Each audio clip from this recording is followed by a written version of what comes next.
Olá, muito boa tarde, mais um programa Mundo dos Eventos aqui na Tink TV, canal 25 da NET. Hoje mais um assunto muito legal, que eu digo de utilidade pública, até me arrisco a dizer, não é?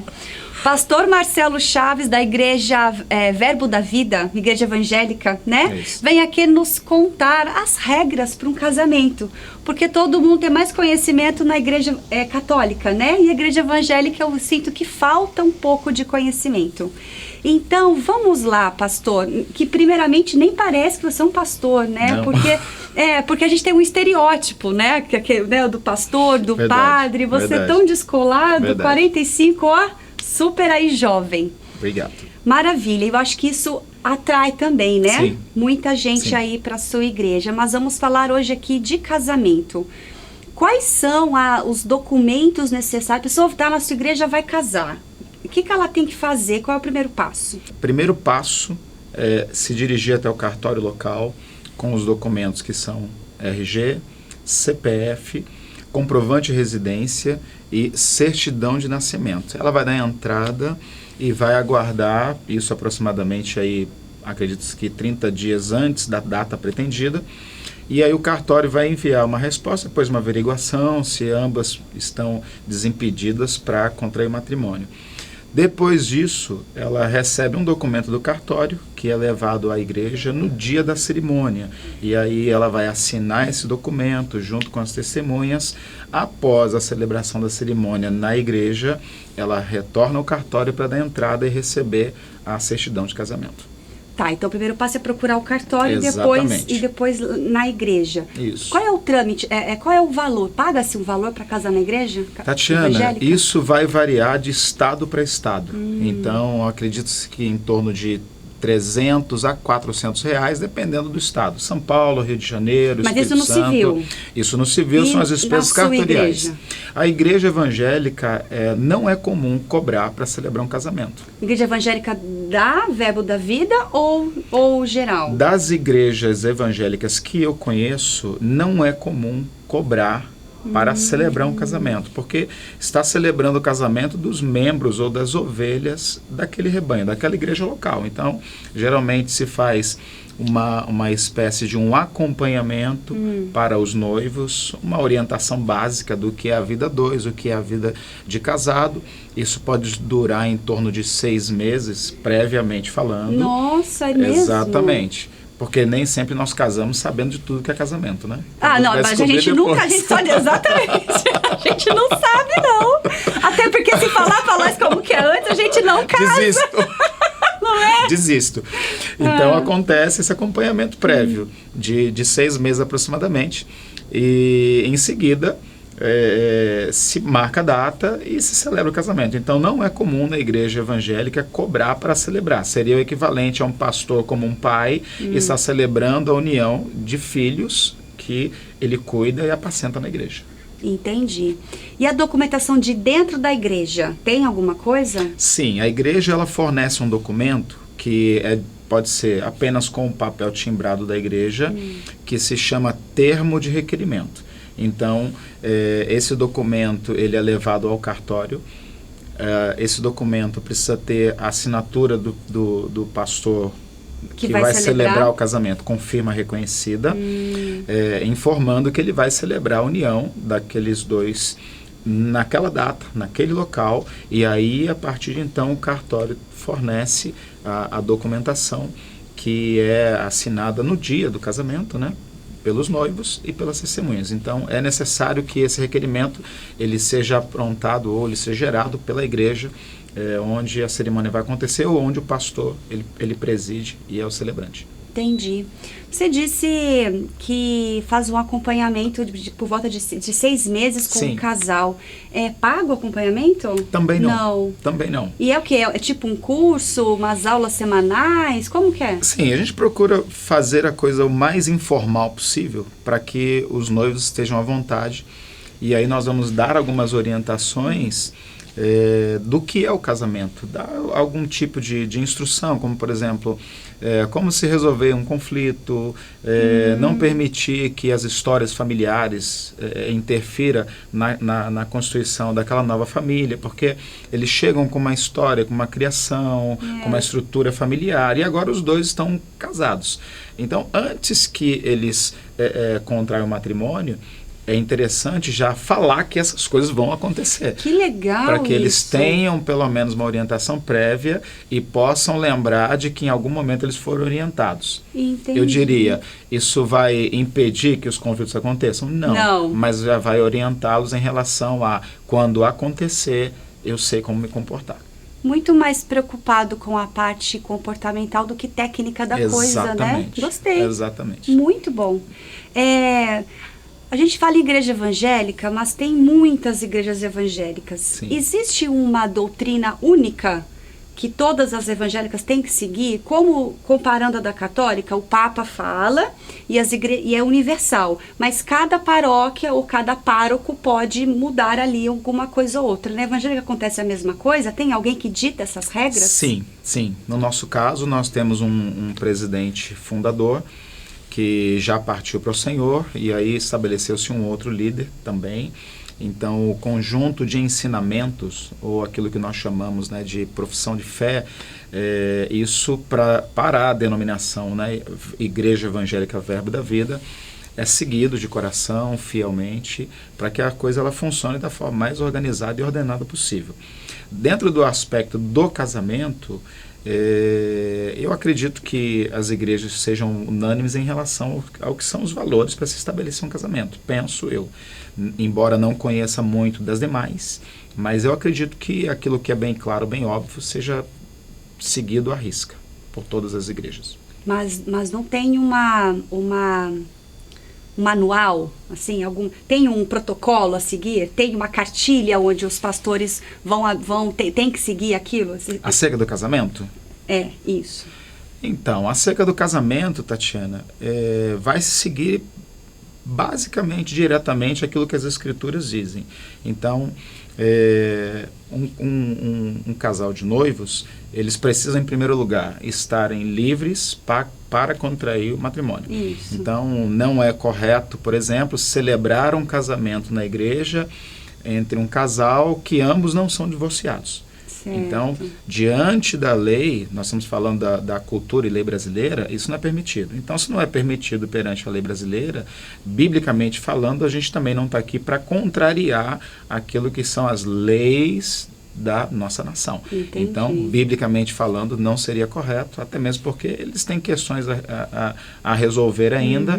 Então, não daria para anular um matrimônio e se estabelecer um outro. Então, dentro da igreja evangélica, e eu falo Igreja Verbo da Vida, não se celebra um casamento entre duas pessoas que elas não resolveram as suas questões matrimoniais. Entendi. Então, eu diria que esse seria um impedimento. E no caso de anulação, acontece? Quais são os casos que pode acontecer? Olha, um casamento, ele pode ser anulado dentro de 12 meses. Acredito que acontece por algumas razões. Eu diria que a mais comum seria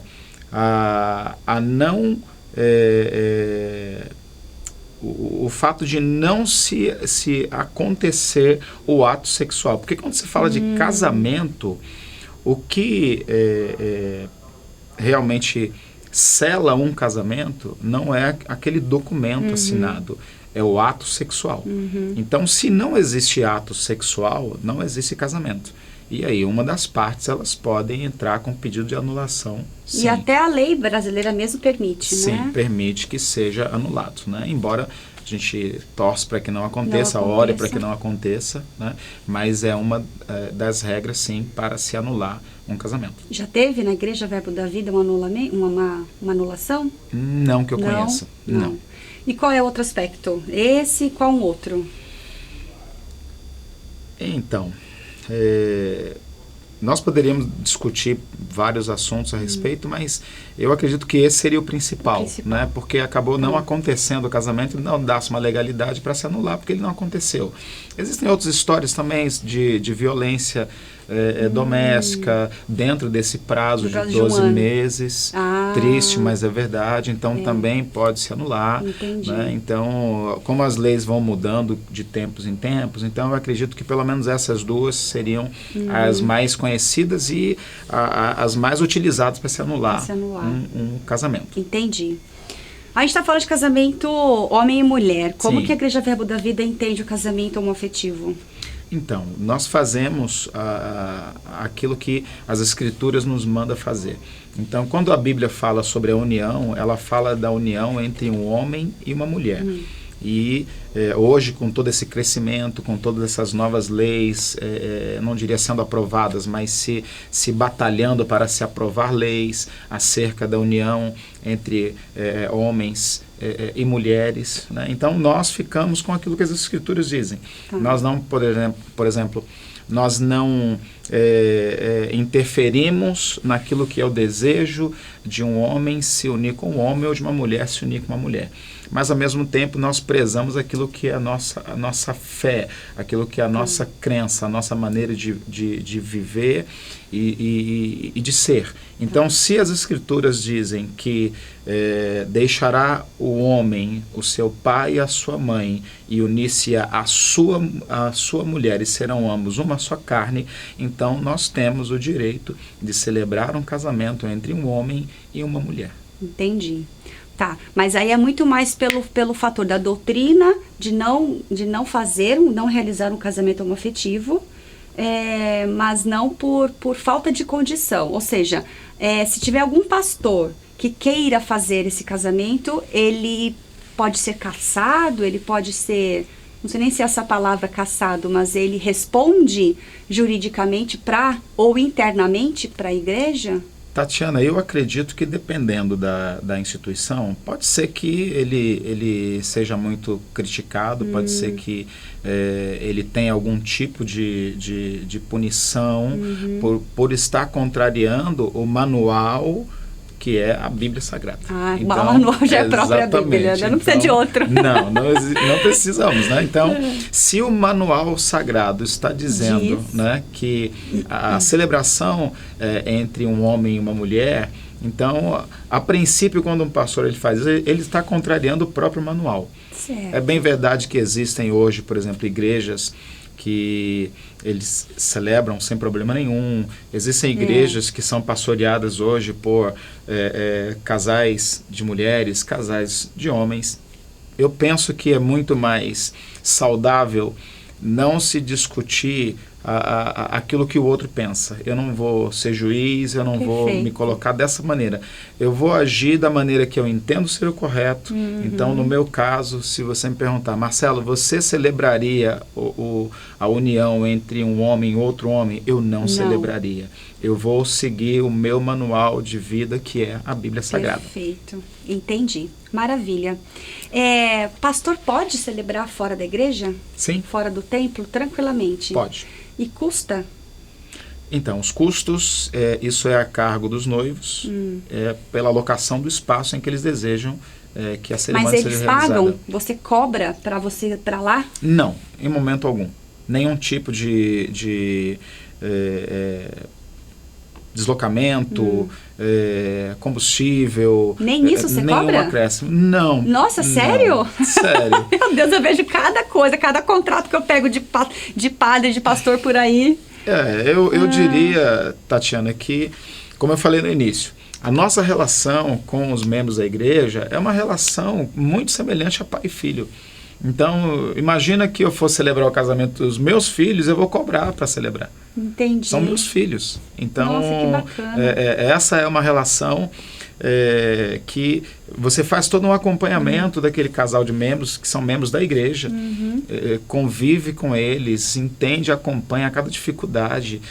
Então, não existe nenhum adicional para isso. Então, se eles querem, por exemplo, realizar o casamento numa chácara, num clube, alguma coisa do tipo, então isso vai acrescentar o orçamento deles. Mas por parte do pastor, e aí eu vou falar no meu caso, e dentro da estrutura que eu faço parte, Igreja Evangélica Verbo da Vida, isso não acontece. Bom, mais perguntinhas para lá. você. E aí é inevitável eu fazer as comparações com a igreja evangélica por conta da minha profissão, né? Eu sou assessora e aí eu entendo muito mais do que da igreja evangélica. Por isso que você está aqui hoje para esclarecer. Se a noiva atrasa, tem multa? Tatiana, aí vai depender do celebrante.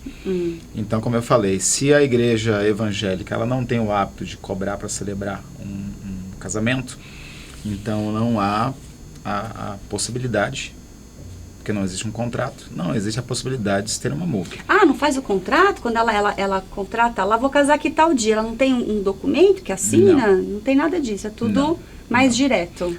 Por conta dessa relação de ovelha-pastor, então, como eu falei para você, é uma relação que vai sendo construída ao longo de anos, e o próprio processo de orientação que precede o casamento, também vai se criando vínculo, se criando relacionamento, então não há necessidade de se fazer um contrato para se celebrar um casamento. Agora, quando se trata de uma pessoa que ela é fora da igreja, ela não é membro de uma igreja, ou de repente uma pessoa que frequenta uma igreja católica, você Essa é a minha próxima pergunta. Pode? A pessoa é da Verbo da Vida e ela vai casar com alguém que é católica ou não tem religião ou de uma outra religião. Pode fazer? Vocês aceitam normalmente? Então, isso pode mudar de igreja para igreja. Como eu disse para você, nós temos o nosso manual, que é a Bíblia Sagrada. De igreja para igreja, dentro do Verbo da Vida? Não, dentro da igreja evangélica. Tá. Né? O que realmente acaba sendo uma necessidade é se orientar em relação a um casamento com uma pessoa que, por exemplo, ela não é membro da igreja.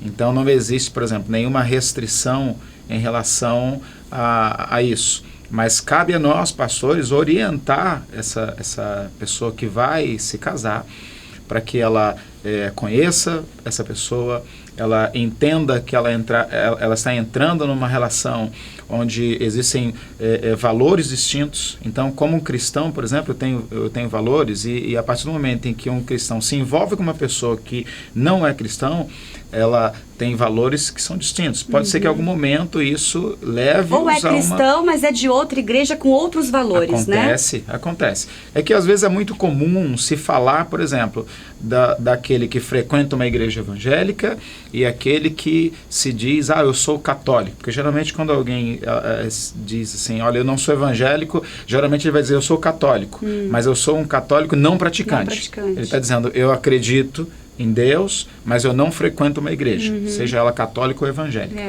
Então, é muito comum também acontecer isso, das pessoas elas terem pontos de vista diferentes, mesmo dentro da mesma instituição. Certo. Só que às vezes se fala demais daquele que está em uma instituição e aquele que está fora da instituição.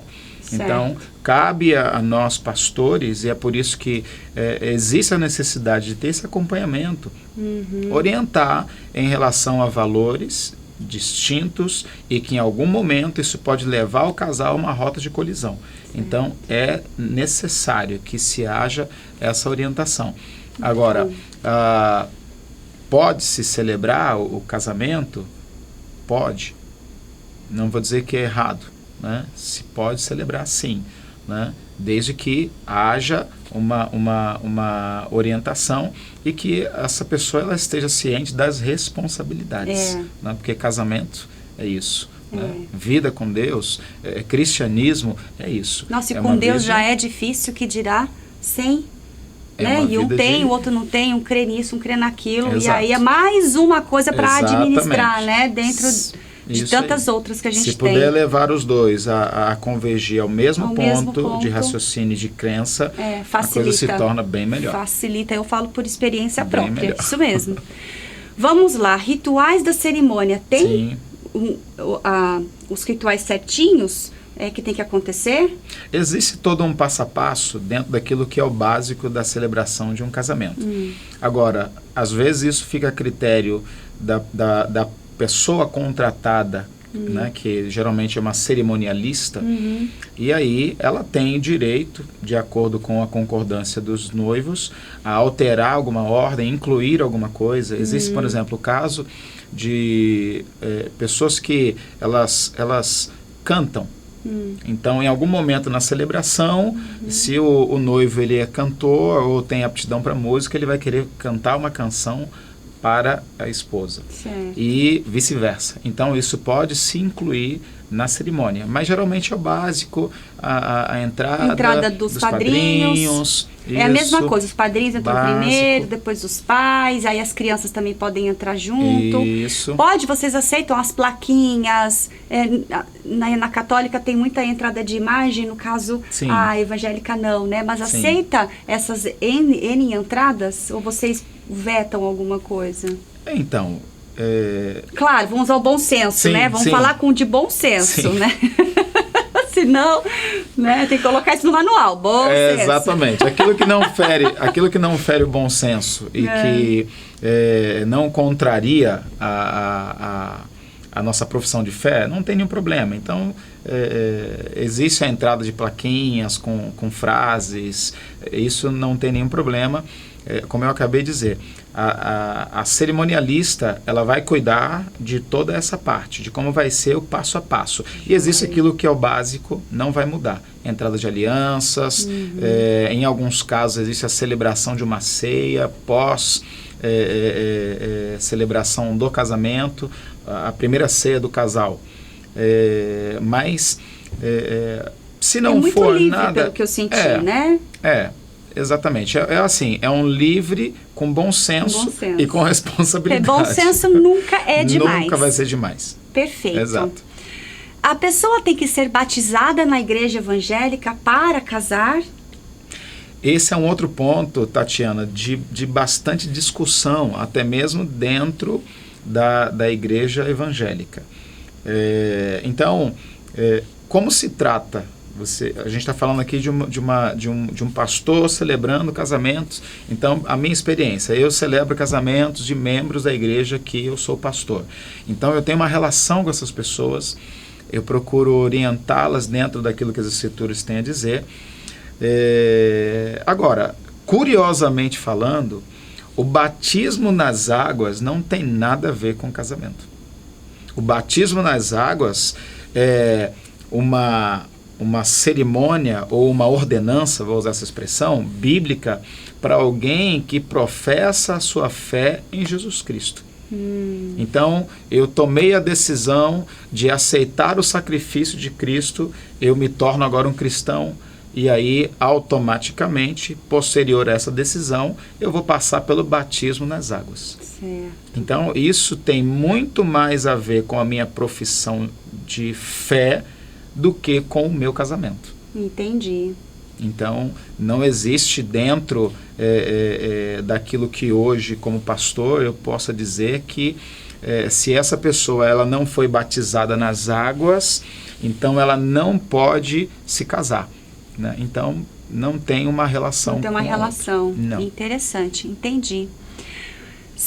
Bom, agora com a alta da celebração ecumênica, Sim. né, por conta da igreja não liberar pastor e diácono fazer fora, aumentou muito essa profissão. Sim. e a preferência dos noivos Sim. é essa de casar fora.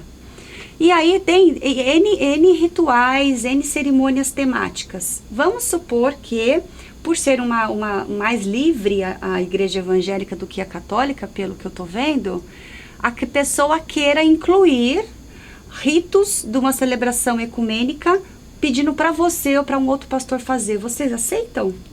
Então, eu partiria do princípio do bom senso também. Tá. Né? Então, dependeria de que tipo de rito seria esse. E tendo como manual, eu vou sempre dizer isso, né?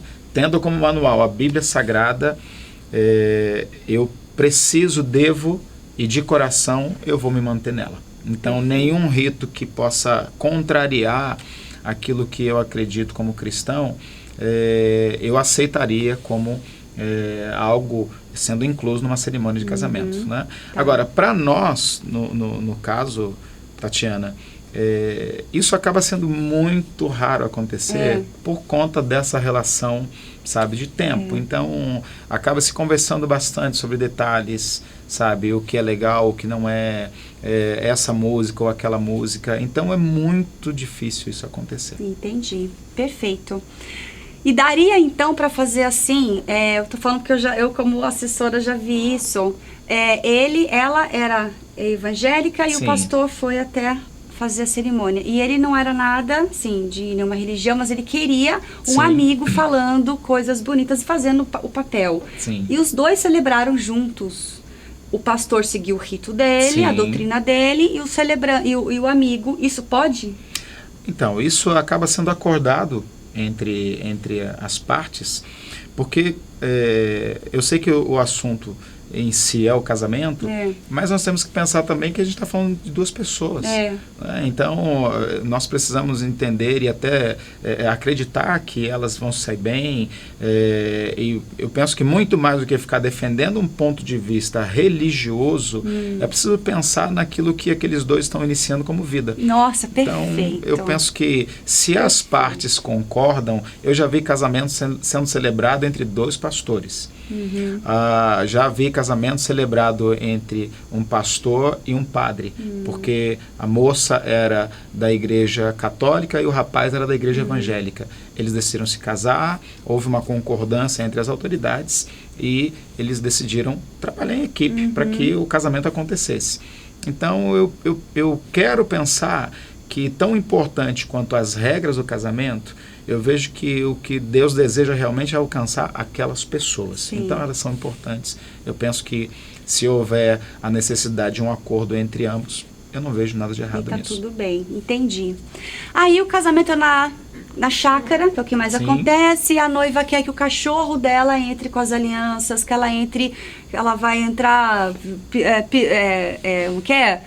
Dando pirueta, Sim. de moto, enfim. Sim. Pode? Já fez assim? Então, já presenciou? Não, nunca fiz, nunca presenciei. Já assisti por vídeo e vou permanecer na mesma tecla. Aquilo que é o bom senso, eu penso que vale a pena, ele nunca vai ser demais. Né? Agora, existem algumas coisas que, por exemplo, elas não têm nenhum tipo de intenção de ferir aquela cerimônia. Então, eu já tive em casamento onde, por exemplo, a noiva entrou a cavalo. Pode ser que algumas pessoas achem uma coisa muito absurda. Nossa, mas entrar a cavalo... Não na igreja. Não na igreja, mas no local onde estava sendo celebrado o casamento. Eu já estive em casamento onde a noiva entrou na igreja de moto, porque eles faziam parte de um motoclube. Então, eles entraram, a noiva entrou na igreja de moto.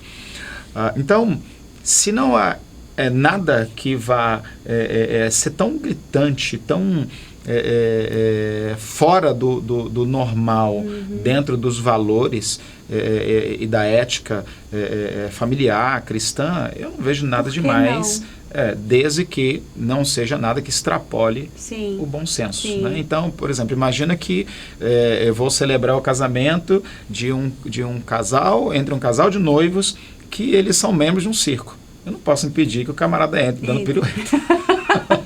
Porque o que você bem falou, vocês estão mais preocupados com com o casal, Exatamente. Né? Com o valor sentimental e emocional Exatamente. que aquilo representa. Exatamente, né? exatamente. Muito Então, bom a isso. vida dele pode não ser uma pirueta o tempo todo. Ele está simplesmente expressando aquilo que ele gosta de fazer e é a profissão dele. Né? Então, se não é demais e se não agride aquilo que são os princípios e valores, Tá tudo certo. é acordado. Então, eu não vejo nada de errado nisso. Que legal, que leveza, né? Que fácil, né?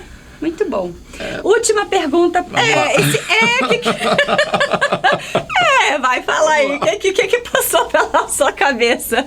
Agora eu quero saber. Eu penso que a gente precisa se empenhar para que a vida ela seja realmente, eu não estou falando de leviandade, Sim. mas a vida ela precisa ser leve, né? São tantas situações do dia a dia, tantas dificuldades. Eu estava aqui falando do meu filho com dificuldades em 3 matérias, então são tantos pesos e às vezes problemas a serem resolvidos, que se nós pudermos nos empenhar para que a vida seja leve, não leviana, eu penso que vale a pena o investimento. Perfeito. Vale a pena. Maravilha. Última pergunta para finalizar, que eu tô com o tempo estourado. Existe alguma coisa que o pastor fale assim, não vou celebrar o casamento? Que os noivos façam? Por exemplo, eu entrevistei uma vez um padre que ele falou assim, que se ele titubear, aceita se casar, e ele, não sei, meio que falar brincando, Sim. O padre tem autonomia para falar, então se você titubeou, não vou fazer mais isso. É um direito que o padre tem segundo a Igreja Católica, segundo ele. Ok. E na evangélica, tem no seu? Então, na igreja evangélica, eu diria que seria um pouco mais difícil de acontecer, exatamente por conta dessa relação, pelo acompanhamento, a relação de pertinho, construída, né? De perto. Muito bom, sabe? Isso. Então eu penso que isso acaba se prevenindo muitas situações de última hora, porque nós temos aí tempo para conviver com os dois, para acompanhar e sentir ali o clima, sentir as verdades nas entrelinhas, sabe? Então acaba sendo muito mais difícil de acontecer, embora nós saibamos que o casamento ele reserva muitas surpresas pelo tempo que se leva para conhecer a outra pessoa. Então tem coisas que nós julgamos conhecer. E que, na verdade, com o tempo você começa a perceber que aquilo soa como se fosse uma novidade. Nossa, eu não sabia disso, não conhecia esse lado. Né? Então, isso é casamento. Então, tem algumas coisas que eu acredito que não seja fator de dizer assim, olha, então não vou fazer esse casamento agora aqui. Não tem. Pode ser alguma coisa que surja no futuro. Mas por essa relação de acompanhar, assistir, caminhar junto, não diria assim que teria tudo alguma flui possibilidade dentro do bom senso. Sim, exatamente. Maravilha, que é como deveria ser a nossa vida, né? Em todos os aspectos. O ser humano deveria ter essa dose a mais. Isso mesmo. Maravilha. Algum recado que você quer deixar? Alguma coisa que eu não perguntei que você acha importante falar? Eu diria, Tatiana, que para nós, principalmente, seria interessante... Olha para aquela ali. Seria interessante entender o seguinte: o casamento, ele, entre católico e evangélico, ele não vai dar certo por si. Eu digo que casamento é um investimento.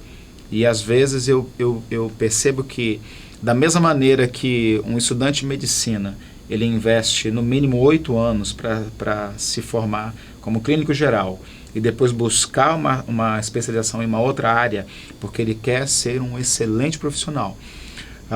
Isso vai acontecer porque ele se dedicou, ele se empenhou e ele simplesmente não se tornou um médico por acaso. Sim. Eu digo que o casamento, ele também é do mesmo jeito. Se não houver investimento, se não houver crescimento, se não houver renúncia, eu diria crescimento desses dois, marido e mulher, ele tende a ser problemático e não ser um casamento próspero, um casamento dentro dos padrões que Deus estabeleceu. Então, entendi. É interessante mais que a gente entenda isso, né? Casamento não existe um casamento perfeito, mas ao mesmo tempo ele também é resultado de investimento. Se não houver investimento, não vai haver bons resultados. Se houver investimentos, todas as dificuldades inerentes ao casamento, elas serão superadas. Então, eu diria que casamento não é, eu costumo dizer isso, não é uma corrida de 50 metros rasos, é uma maratona. E é eterna. Ela nunca acaba. Só acaba quando um morreu, se separar, né? E nós precisamos estar prontos para isso. E é tão triste, né, a separação, né? Eu fico bem chateada quando isso acontece, né? A gente não quer, né? É verdade. Tá bom, nossa, Joia. Obrigada. Foi incrível você aqui. Foi um Muito prazer. obrigada, viu? Gente, então é isso. Obrigada por ter ficado, ter assistido. Se você perdeu esse programa, vai lá no canal do YouTube e Facebook que está lá depois de uma semana, quinta-feira mais ou menos. Se inscreva, curte, você também curte, tá? Senão a entrevista não vai pro ar. Eu vou lá ver lá se seu nome tá lá. Estou dando meu joinha. E é isso, comentários, perguntas, temas que você queira que eu traga, me manda uma mensagem pelas redes sociais e a gente traz um profissional sempre renomado aqui pra você. Certo? Até o próximo sábado, às 2h da tarde. Um grande beijo. Até lá. Tchau. Hoje eu vim conhecer a maior feira infantil do Vale do Paraíba, que estava precisando, né? A Expo Kids Party, aqui no Clube Santa Rita, em São José dos Campos, reunindo em 2 dias mais de 60 expositores e já se passaram 2.000 pessoas aqui para conhecer essa feira e eu vou mostrar para você agora. Vamos conhecer?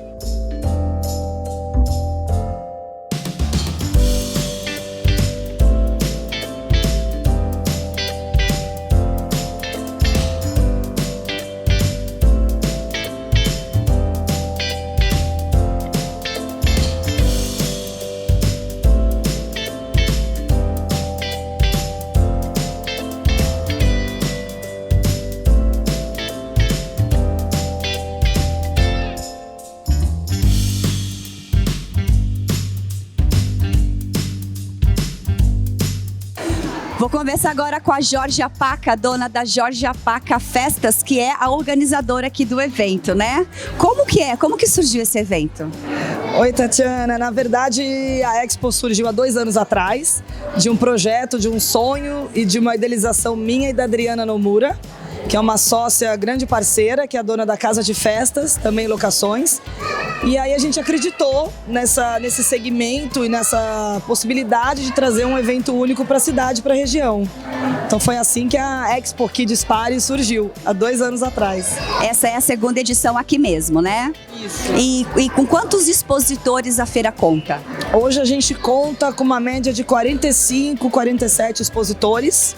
Então a gente atingiu aí o nosso limite dentro do local e das possibilidades, né, aqui do clube. É o 2º ano que esse evento acontece aqui dentro do Clube Santa Rita, que também é um parceiro e acreditou muito com a gente nessa feira. E já é o 2º ano e a gente tem hoje aí 45 expositores. E não é só fornecedores de eventos, tem também outros segmentos, né? Quais são? Isso, ano passado a nossa feira foi muito mais focada em festas e esse ano a gente conseguiu abranger muito mais também do mercado infantil, do universo infantil. Então hoje a gente tem algumas empresas que são prestadoras de serviços e que também tem um foco no segmento infantil, nas crianças. A gente tem hoje grandes escolas, escolas de inglês, laboratório, moda, né? Moda infantil. Então, assim, a gente conseguiu trazer realmente vários segmentos. Amém. Quantas pessoas passaram por aqui? Foi ontem e hoje, né? Quantas pessoas vocês esperam aqui? Olha, a gente teve uma média de um público até agora estimado em umas 2.000 pessoas. É um grande sucesso novamente e a gente acredita que até o final do dia, até às 19 horas, a gente consiga atingir, que seria muito bacana, uma média aí de umas 3.000 pessoas.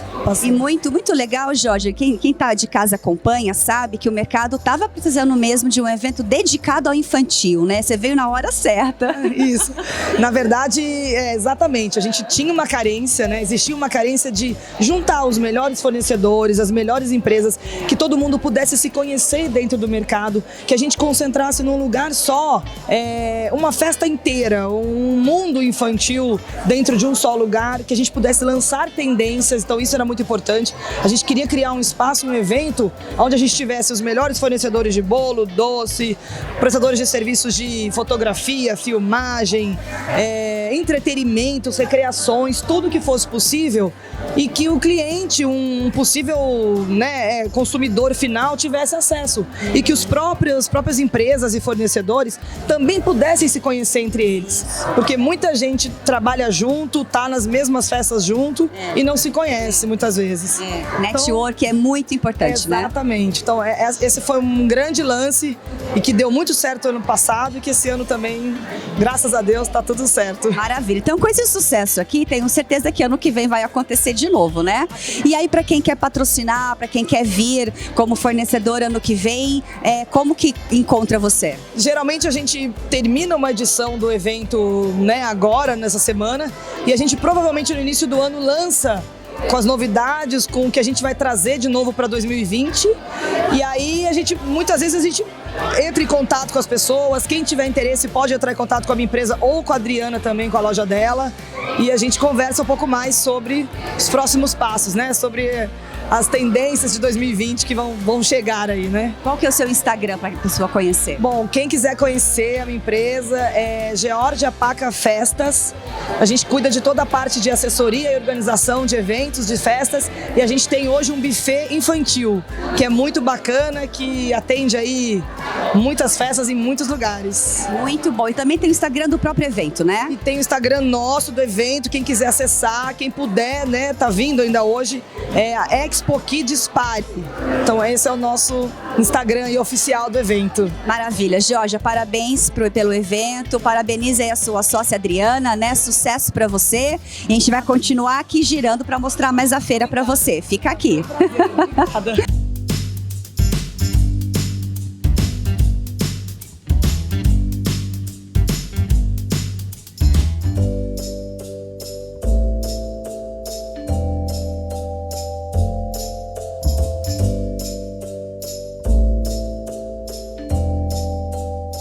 Tô aqui nesse stand super lindo que faz a alegria da garotada, né? A Pamela Marques, ela é proprietária da Decore Kids e veio com essa proposta super legal. Qual é a sua parte aqui nesse stand? Então, nós trazemos hoje aqui o Rei Leão, né? Então, além de ser lindo, é um clássico e eu quis dar aquele toque bem lá da África, com as estampas africanas, com as cores do degradê do laranja e tornar uma decoração bem divertida, interativa, para as crianças brincarem, tirarem foto com os bichos, né? E tá sendo bem bacana. O público tá gostando muito? O que você tá sentindo das pessoas? Sim, eles estão falando pra gente, estão elogiando, a gente tá recebendo bastante esse carinho. As crianças vêm, tiram foto, interagem, bem legal. Que bacana. E em parceria aqui com a Pamela, temos a Janaína Kreff, que ela é da AJBR Artes, não é isso? Isso mesmo. Qual é a sua parte aqui no stand? A minha parte é a papelaria criativa, né? Que dá vida, na verdade, à decoração, né? Ela remete ao tema, né? Trazendo as estampas. Então a gente cria em conjunto com a decoração a papelaria, né? E traz mais vida à decoração, né? E é muito interativo também com as crianças. A papelaria ela pode servir de lembrança, né? E também para decorar a mesa. E você tem sentido mais feedback bom das crianças ou dos adultos aqui? Os adultos se encantam bastante e as crianças também, porque elas podem interagir com as caixas, né? Tem caixas com movimento, então isso também atrai as crianças, né? Ah, maravilha. Muito obrigada. Continue aí vindo à feira.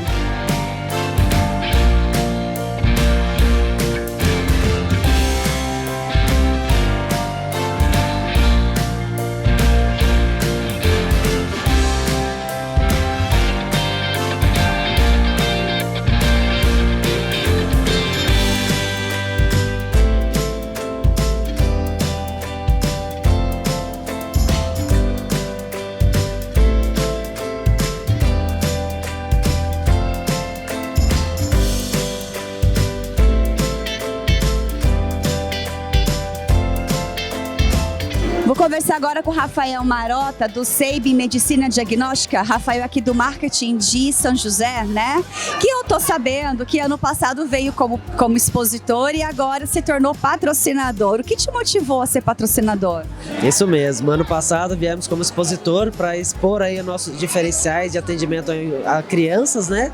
E esse ano a gente veio como patrocinador porque a gente viu que o evento agrega muito valor à marca. Então a gente veio para agregar aí ao evento e disponibilizar, né, mais material para a gente poder divulgar nossos diferenciais infantis.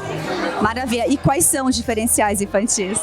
Hoje o SEIB a gente tem, né, o carro-chefe dentro da nossa unidade do centro, onde a gente tem o óculos de realidade virtual e também para vacina a gente tem o Buzz, que é uma abelhinha que vibra ali para disfarçar a hora da aplicação da vacina.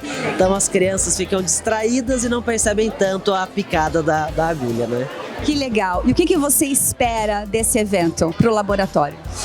Para o laboratório é muito bom o evento, a gente tem a oportunidade de conversar diretamente com nossos clientes e saber o que eles acham dos nossos atendimentos, dos nossos diferenciais e divulgar, claro, os nossos serviços e a vacina para aqueles que ainda não conhecem. Perfeito. Então tá bom. É isso aí. Continue com a feira.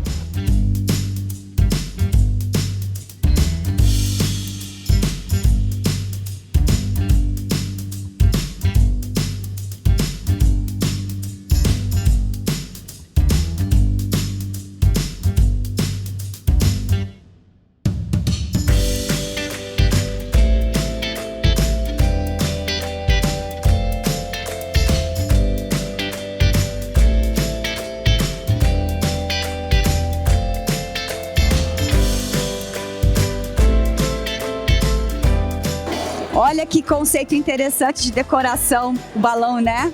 A Pari Balões Decorativos, estou aqui com a Jéssica Crevelin. Tudo isso aqui é criação sua? É invenção da minha mãe, a gente gosta de fazer umas coisas diferentes, aí a gente acaba embarcando nesse mundo de fantasia, né? E você pegou um lugar super privilegiado, né? Muito legal. A gente escolheu aqui que é pra chegar e já ser impactado mesmo, que é pra fazer a diferença. Então eu tô vendo que tem uma roda gigante, né? Então assim, dá pra fazer um monte de coisa. Dá pra fazer muita coisa, muito. O universo do balão é infinito, dá pra fazer muita coisa. Vários personagens, como esse aqui, ou vestido, eu tava com um vestido ontem também, foi bem bacana. Ah, com vestido de bexiga, nossa, que legal. Bom, e aí ano passado você veio também, esse ano você voltou, então significa que a feira vale a pena, né? Vale muito a pena o investimento, vale muito a pena que ver as pessoas se surpreendem com o que a gente faz e acaba voltando por se surpreender. Então isso pra gente é muito gratificante. Quem é que mais gosta, adulto ou criança? Ai, tá bem dividido, viu? As mamães também adoram. Madão, então maravilha. Então é isso, é a Pari Balões Decorativos. Obrigada.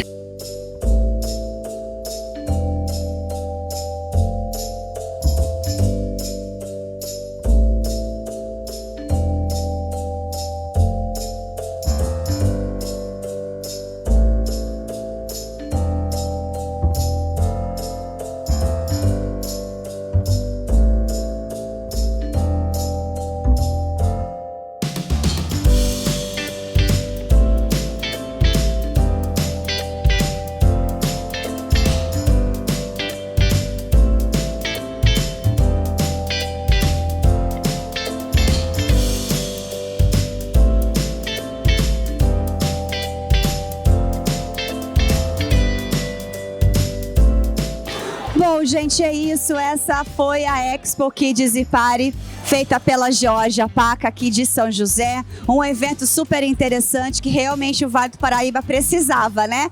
De um evento dedicado ao infantil. Então, ano que vem, essa é a segunda edição, ano que vem com certeza vai ter aqui de novo no Clube Santa Rita. Fiquem ligados aí nas redes sociais, Expo Kids e Pari, que você vai se surpreender com esse universo de possibilidades aqui para o seu filho, para sua filha. A gente está indo embora, até o próximo programa. Um beijo, tchau.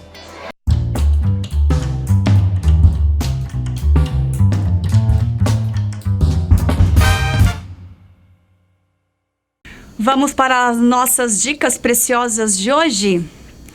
A dica preciosa de hoje é decoração, é sinestesia. Conhece essa palavra? Sinestesia, uma pessoa sinestésica, eu, por exemplo, sou uma pessoa que precisa pegar, precisa sentir, precisa ver, precisa utilizar os 5 ou 6 sentidos que a gente tem. E a decoração, ela é assim. Por quê? Porque quando você vai escolher uma decoração para o seu casamento, 15 anos, festa corporativa, enfim, seu aniversário, tem muita memória nessa escolha, né? Tem muita coisa lá da infância que você nem ativa e você nem sabe de onde que vem. Então, é muito, muito, muito importante, quando você for escolher a decoração do seu evento, mesmo que você pegue lá a sua pastinha de referências, procura ali nas redes sociais e guarda algumas coisinhas, sempre aquelas coisas que você gosta, sempre tá ligado a uma memória. Então, muitas das vezes, como assessora, eu oriento a minha cliente a ir vai até o decorador, e vai no galpão dele, vai conhecer o trabalho dele, ele tem lá um acervo de coisas interessantes, pede para ele te mostrar N situações, vários tipos de decoração diferente, porque muitas das vezes você se surpreende com o que ele vai te mostrar. Então, é muito importante que a decoração não seja só funcional, ela tem que ser uma decoração bonita, não tem que estar na moda, tem que ser aquilo que você gosta, dentro do seu estilo, do seu orçamento, e tudo tem que casar, né? Tudo tem que estar em harmonia. Então, quando você recebe só um papel, eu quero orçamento para casamento na igreja e na festa, e ela te dá lá um papel, ela vai te dar um valor baseado no comum, no que sai mais, ou baseado no estilo dela. E, na verdade, é o seu estilo que tem que estar impresso naquela decoração.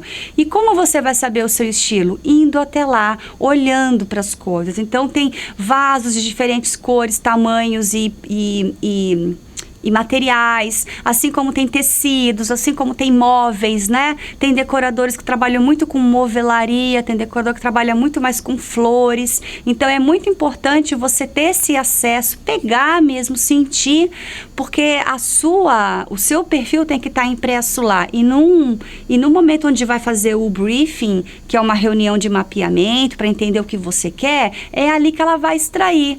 Você é uma pessoa romântica, você é uma pessoa que gosta muito de gato, você curte moto, você gosta de voar de avião, enfim. Tudo isso é informação para que você possa, para que os convidados enxerguem a sua festa, enxerguem você, tá? Então, decoração é sinestesia. Não, o papel pode te ajudar a dar preço, mas o que vai dar a cara, o valor e a personalidade na sua decoração é você usando a sua sinestesia, usando memória, aquele azulejo, aquele tapete, aquela cortina que você viu na casa da sua avó, né? Quando você era criança, você brincava e gostava muito da cor X, tá? Então, essa é uma dica que faz toda a diferença no resultado final do seu evento, tá? Então, essa é a minha dica de hoje, espero que você tenha gostado. Até a próxima, tchau! Quero agradecer aos parceiros do programa, a Lê Salvador, na Make e no cabelo, a Elisângela Goulart, que está cuidando aqui da minha pele, a Detra Cosméticos, que está patrocinando a tintura e os hidratantes pro cabelo, a Amêndoa Flores, da Neuma Nascimento, que sempre entrega uma decoração diferente a cada sábado, e a Luarte Mania Convites Finos. Meu muito obrigada!